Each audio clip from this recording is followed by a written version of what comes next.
भारत अफगानिस्तान के लोगों के साथ हमेशा खड़ा रहेगा। भारत के राष्ट्रीय सुरक्षा सलाहकार अजीत डोभाल का ये बयान मॉस्को में अफगानिस्तान पर हुई सुरक्षा वार्ता के बाद आया। 7 से 9 फरवरी के बीच ये बैठक मॉस्को में आयोजित हुई थी।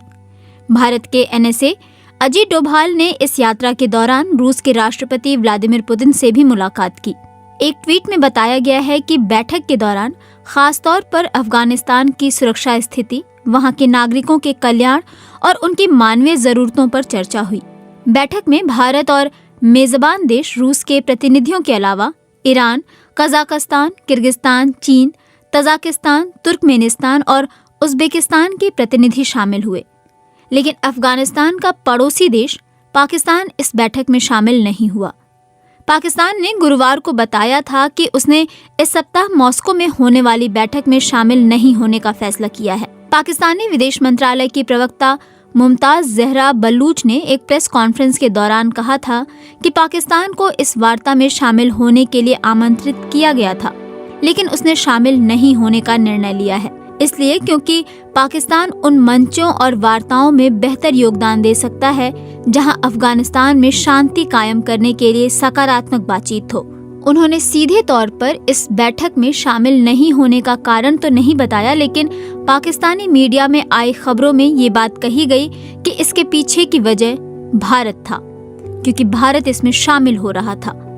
पाकिस्तान के इस बैठक में शामिल नहीं होने की वजह के बारे में पाकिस्तान मामलों के विशेषज्ञ और पत्रकार नदीम रजा कहते हैं, पाकिस्तान क्यों ऐसे मंच पर अफगानिस्तान पर बात करे जहां उसे बहुत तवज्जो न मिले। अफगानिस्तान में जो भी होता है उससे सीधे तौर पर सबसे ज्यादा पाकिस्तान ही प्रभावित होता है। रजा कहते हैं, पाकिस्तान ये समझता है कि मॉस्को में जो बातचीत हुई है वो भारत की इच्छा के हिसाब से हुई है, इसलिए वो इसमें शामिल नहीं हुआ। पाकिस्तान ने उन सभी अंतर्राष्ट्रीय मंचों पर शिरकत की है जहां अफगानिस्तान में शांति को लेकर बातचीत हुई है, चाहे वो दोहा हो, बीजिंग हो, मॉस्को हो या अमेरिका हो। भले ही आधिकारिक तौर पर पाकिस्तान ने भारत का नाम न लिया हो, लेकिन वजह तो यही है। इसको लेकर भारत में पाकिस्तान के पूर्व उच्चायुक्त अब्दुल बासित ने एक न्यूज चैनल से कहा कि ये इंडिया का इनिशिएटिव नहीं है, लोग गलत बात कर रहे हैं।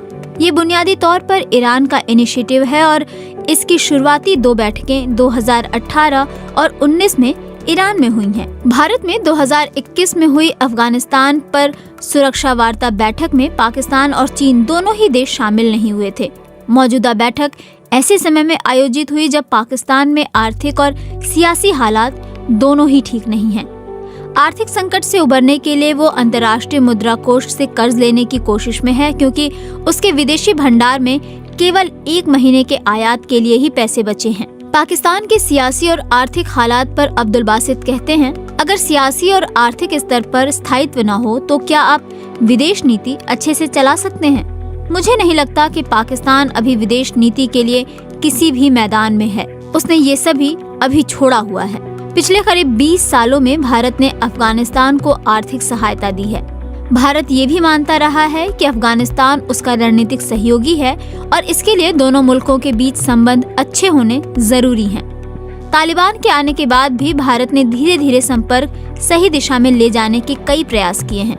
मानवीय आधार पर भारत ने अफगानिस्तान को सहायता भी मुहैया कराई है। भारत ने अब तक अफगानिस्तान की तालिबान सरकार को मान्यता नहीं दी है, लेकिन इस साल के बजट को देखें तो भारतीय वित्त मंत्री निर्मला सीतारमण ने बजट में अफगानिस्तान के लिए 200 करोड़ रुपए के सहायता पैकेज का प्रावधान किया है। इसका वहां की तालिबान सरकार ने स्वागत भी किया और कहा कि इससे दोनों मुल्कों के बीच रिश्ते बेहतर होंगे। दरअसल अफगानिस्तान की सुरक्षा स्थिति भारत के लिए बेहद अहम है। भारत चाहता है कि अफगानिस्तान में आतंकवादी संगठनों का जो जमावड़ा रहा है वो खत्म हो। पाकिस्तान की सरपरस्ती में वहां जो आतंकवादी संगठन सक्रिय हैं, वो भारत के खिलाफ अपनी गतिविधियां न चलाएं।